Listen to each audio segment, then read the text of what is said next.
90%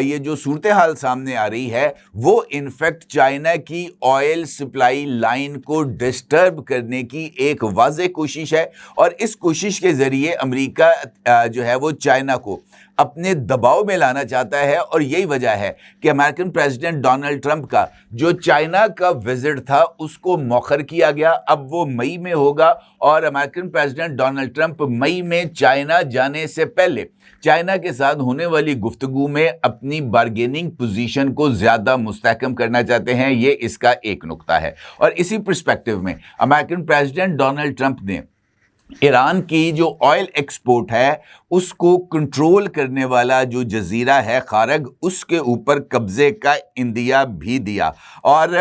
یہ جو اندیا ہے انفیکٹ وہ ان تمام رپورٹس کی تصدیق کرتا ہے جو اس سے پہلے انٹرنیشنل میڈیا کے ذریعے سامنے بھی آئی ہیں، اور اس پلیٹ فارم سے ان تمام تفصیلات کو میں نے آپ کے ساتھ شیئر بھی کیا ہے۔ امریکن پریزیڈنٹ ڈونلڈ ٹرمپ کا واضح طور پر یہ کہنا تھا کہ امریکہ ایران کا تیل حاصل کرنا چاہتا ہے اور ایران کے مرکزی برآمدی مرکز خارگ جزیرے پر کنٹرول بھی کرنا چاہتا ہے۔ اس کے ساتھ ساتھ امریکن پریزیڈنٹ ڈونلڈ ٹرمپ نے واضح طور پر اس بات کا اظہار بھی کیا ہے اپنی گفتگو میں کہ یہ جو تیل ہے ایران کا، اس سے 10 جو بوٹس ہیں وہ ان کو مل چکی ہیں، اور ساتھ انہوں نے اس بات کا بھی ذکر کیا کہ مزید بوٹس بھی آ رہی ہیں۔ ٹرمپ کا یہ کہنا تھا کہ مذاکرات میں بہت اچھا کام کیا جا رہا ہے، لیکن آپ ایران پر اعتماد نہیں کر سکتے، ہم ان سے بات چیت کرتے ہیں مگر ساتھ انہیں نشانہ بھی بنانا پڑتا ہے، چاہے B-2 بمبارڈ طیاروں کے ذریعے ہو یا جوہری معاہدے کے خاتمے کے ذریعے۔ اس کا مطلب یہ ہے کہ امریکن پریزیڈنٹ ڈونلڈ ٹرمپ نے کیرٹ اینڈ سٹک پالیسی دونوں کا باضابطہ طور پر اس کو تسلیم کر لیا ہے۔ اب ایک جانب انہوں نے یہ جو ہے ایئر فورس 1 میں میڈیا کے ساتھ گفتگو کی ہے، اور اس کے ساتھ ساتھ امریکن پریزیڈنٹ ڈونلڈ ٹرمپ نے برطانوی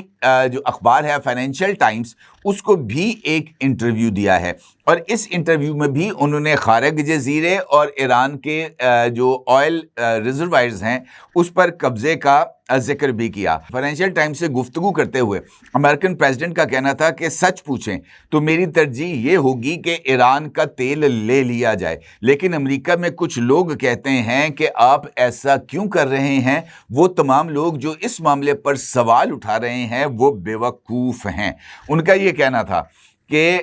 ممکن ہے ہم خارج جزیرہ لے لیں، ممکن ہے نہ لیں، ہمارے پاس بہت سے آپشنز ہیں، لیکن اس کا مطلب یہ بھی ہوگا کہ ہمیں کچھ عرصہ وہاں پر رہنا پڑے گا۔ In fact American president Donald Trump کی طرف سے یہ جو نقطہ ہے کہ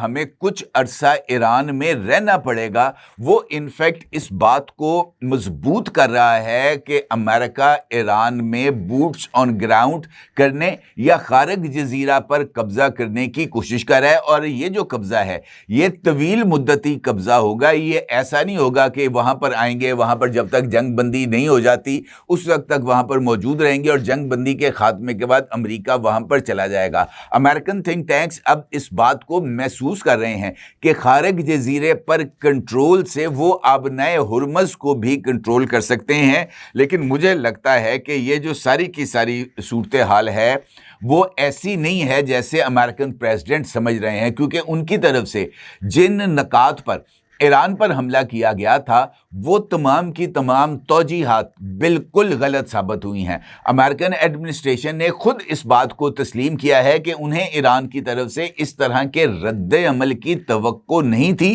جس طرح کا رد عمل ایران کی طرف سے دیا گیا۔ اب اس کا جو امپورٹنٹ ایسپیکٹ ہے وہ اس صورت میں سامنے آ رہا ہے کہ ایران کے حملوں کے بعد امریکہ نے مشرق وسطیٰ میں جو اپنے تمام فوجی اڈے ہیں ان کو آلموسٹ بند کر دیا ہے۔ اب صرف اردن کا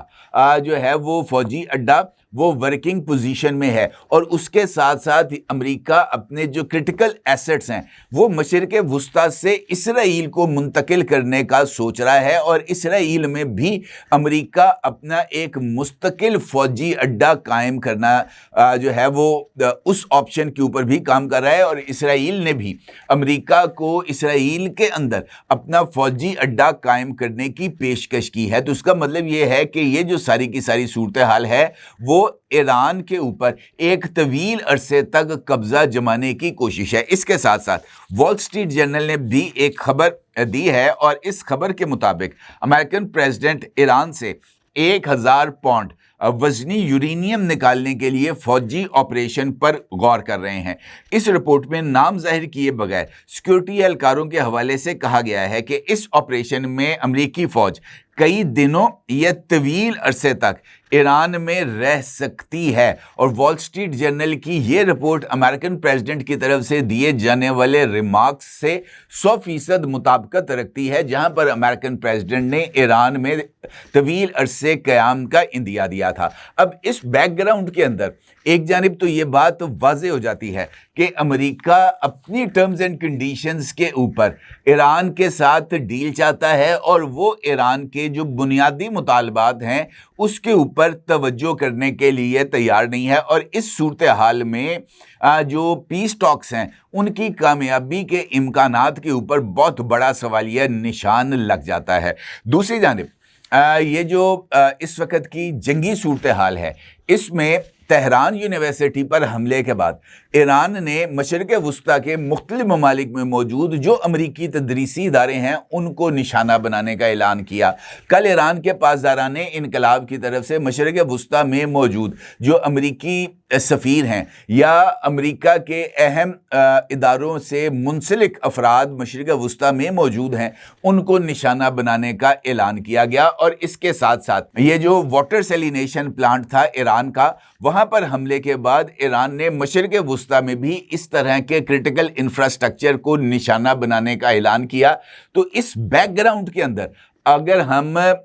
آرمی چیف کے وزٹ کو دیکھیں تو ہماری جو صورتحال ہے وہ کافی حد تک واضح ہو جاتی ہے، اور اس سے یہ بات اسٹیبلش ہوتی ہے کہ مشرق وسطیٰ میں یہ جو جاری تصادم ہے، اگر اس پر کوئی پرامن راستہ نہ نکلا تو پھر یہ جو تصادم ہے یہ طویل عرصے تک جاری رہ سکتا ہے۔ اور اس کے ساتھ ساتھ ہمیں اس نقطے کو بھی مد نظر رکھنا چاہیے کہ ایران کی طرف سے جو سب سے زیادہ اٹیکس کیے گئے ہیں اسرائیل کے ساتھ وہ متحدہ عرب امارات ہے۔ ایران نے جتنے میزائل اسرائیل پر برسائے ہیں اتنے ہی میزائل جو ہیں وہ کم و بیش متحدہ عرب امارات پر برسائے ہیں۔ جتنے ڈرونز اس نے اسرائیل کی طرف چھوڑے ہیں اتنے ہی ڈرونز متحدہ عرب امارات آئے ہیں۔ لہٰذا اسرائیل کے بعد جو عرب ملک سب سے زیادہ ایرانی جنگ سے متاثر ہوا ہے وہ متحدہ عرب امارات ہے۔ لہٰذا اس پیس پروسیس کے اندر متحدہ عرب امارات کے ایشوز کو ایڈریس کرنا میرا خیال ہے یہ سب سے امپورٹنٹ ایسپیکٹ تھا، اور اسی جو ایشو ہے اس ایسپیکٹ کو ایڈریس کرنے کے لیے فیلڈ مارشل سید عاصم منیر نے متحدہ عرب امارات کا وزٹ کیا۔ وہ ابوظہبی گئے اور وہاں پر انہوں نے ابوظہبی کے یہ جو امیر ہیں اور جو متحدہ عرب امارات کے پریزیڈنٹ ہیں شیخ محمد بن زید ال نہیان ان کے ساتھ ملاقات کی ہے۔ اب اگر ہم اس ملاقات کی اہمیت دیکھیں تو انفیکٹ اس کا بنیادی مقصد ایران اور یو اے ای کے درمیان ممکنہ جنگ کو روکنا ہے، کیونکہ اس وقت متحدہ عرب امارات اور ایران کے درمیان براہ راست فوجی تصادم کا شدید خطرہ پیدا ہو چکا ہے، اور خاص طور پر اگر خارق جزیرے کے اوپر امریکہ حملہ کرتا ہے یا اس پر قبضہ کرتا ہے تو ایران کی طرف سے متحدہ عرب امارات، کویت اور بحرین کے یہ جو کوسٹل بیلٹس ہیں ان کے اوپر قبضہ کرنے کا اعلان کیا جا چکا ہے، اور اس کے ساتھ ساتھ متحدہ عرب امارات کا آلریڈی ایران کے ساتھ 3 جزائر کے اوپر تنازع چل رہا ہے، اور یہ تنازع 1971 سے چل رہا ہے۔ لہٰذا متحدہ عرب امارات اس وقت ایران کے حوالے سے سخت ریزرویشنز بھی رکھتا ہے، اور وہ ایران کو سخت جواب دینے کا قائل بھی ہے، اور اسی نقطہ نظر سے یہ ملاقات سامنے آئی ہے، اور پاکستان کی یہ کوشش ہے کہ ایک ماسٹر سٹروک کے ذریعے اس جنگ کو رکوایا جائے تاکہ پورا خطہ آگ کی لپیٹ میں نہ آ جائے۔ اس کے ساتھ ساتھ یقینی طور پر متحدہ عرب امارات اگر یہ جنگ بند ہوتی ہے یا امریکہ کے بوٹس آن گراؤنڈ کے بعد اس میں شدت آتی ہے تو متحدہ عرب امارات اس